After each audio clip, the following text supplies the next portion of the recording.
Hi guys! For today's video, andito kami sa Heavens View Resort. At let's go, samahan nyo kaming ikutin at i-explore kung anong meron sila dito sa Heavens View. Kasi ngayon mga pamangkin ko gusto nilang matry yung sky bike at saka yung zipline. So sa ako din, gusto ko ring matry pero hindi yung sky bike. Gusto ko lang matry yung isa, yung zipline. So, ewan ko kung kaya ko. So, ayun guys, nag-ikot-ikot muna kami. Tapos, pinanood namin yung nag-zipline para at least meron kaming idea. So, okay naman siya. Hindi siya masyadong mahaba. Carry lang siya.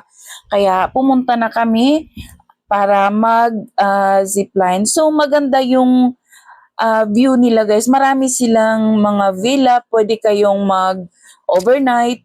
Tsaka marami silang mga ganap dito. Paggabi meron silang lead lights.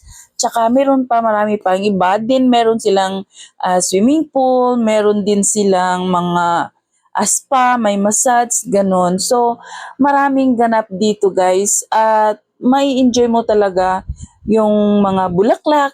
Tsaka, 'di ba, tayo naman kasi ang hilig-hilig natin sa mga bulaklak lalo pat iba't ibang kulay, iba't iba yung klase ng mga bulaklak.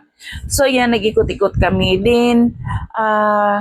Pumunta kami dun sa ah, area na mag-zipline. So, ayan na, andun na kami. So, nauna yung sister-in-law ko tsaka yung bunso niyang anak.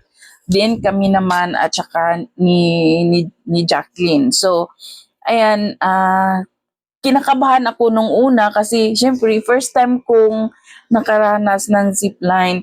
So, parang kabadong-kabado ako tsaka may hawak pa akong phone at saka yung tripod kasi gusto ko nga siyang i-video.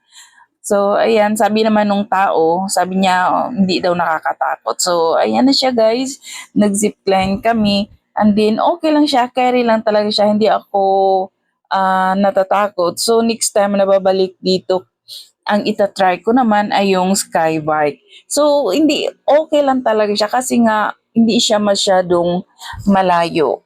No, kagaya nung sa Dahilayan or sa Lake Cebu. Diba? Hindi ko nasubukan. A few moments later. At pagkatapos naming nag-zipline, ayan, sinubukan naman ng mga pamangkin ko na mag-skybike kasi syempre sila mga bata pa at pa sila, energetic pa sila, walang takot.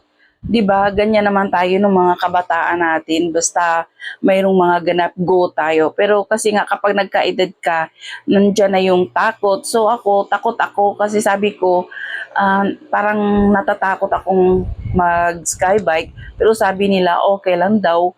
Hindi daw nakakatakot at carry lang siya.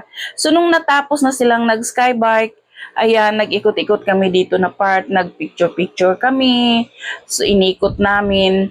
Kasi nga marami sing mga dito, mga flowers, iba't ibang bulaklak. Then, binalikan namin yung asawa ko at saka yung kapatid ko kasi nga andun lang sila, naghintay lang sila sa amin kasi nga siyempre yung asawa ko mahirapan maglakad. So nung natapos na, nakapag-decide na kaming umuwi at nung umuwi na kami, ito na yung grabe ng lamig, tapos grabe na sobrang foggy na talaga niya. Tsaka yung daanan halos hindi mo na makita, kaya yung kapatid ko dahan-dahan siya nagmamaniho kasi tingnan mo naman ang kapal ng fog. Kaya so yan tingnan, di ba? Hindi mo na makikita yung bundok kasi wala ka nang makita. So yun lang guys, thank you for watching at sana nag-enjoy kayo. So yun lang, bye guys. Until next time, bye.